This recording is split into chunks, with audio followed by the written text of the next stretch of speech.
পারতাম না, আপনি আর আমি আছি।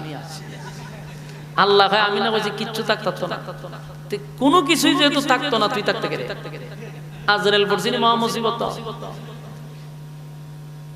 কিতাবে লেখছে আজরাইল রে যখন আল্লাহ কইবো তুইও থাকতে পারবি না, আজরাইল কইতে আমার রূহ নিব কাটা।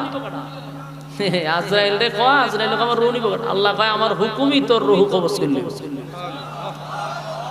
যেই মাত্র আল্লাহ হুকুম দিবে, কিতাবে বলা হয়েছে যদি তখন কোন প্রাণী মারা না যেত, সমস্ত মানুষ জিন পশু পাখি থাকতো, আজরাইলের চিৎকারে সব মানুষ মারা যেত।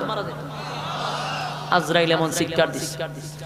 আল্লাহ রাব্বুল আলামিন বলেন আমি না বললাম কোনো কিছুই থাকবে না, কুল্লু মান আলাইহা ফান, সব ধ্বংস করে দিবে, সব ধ্বংস।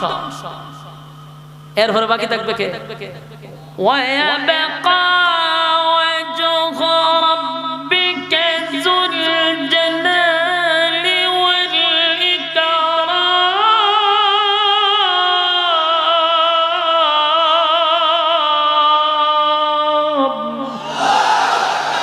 আল্লাহ আমি না বলছি সব ধ্বংস, একমাত্র বাকি থাকবো আমি। তুই থাকতে গেলে তখন হুকুম দিবা আজরাইল তুইও শেষ।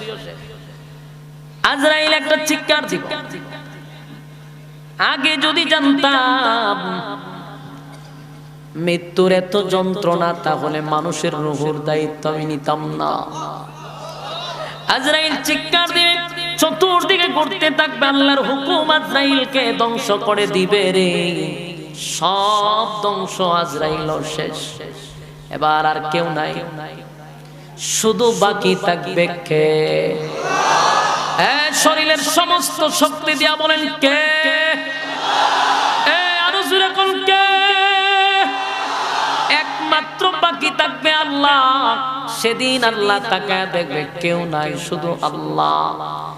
আল্লাহ সেদিন বলবেন লিমানিল মুলকুল ইয়াউম, পৃথিবীর রাজা বাদশারা কোথায় রে?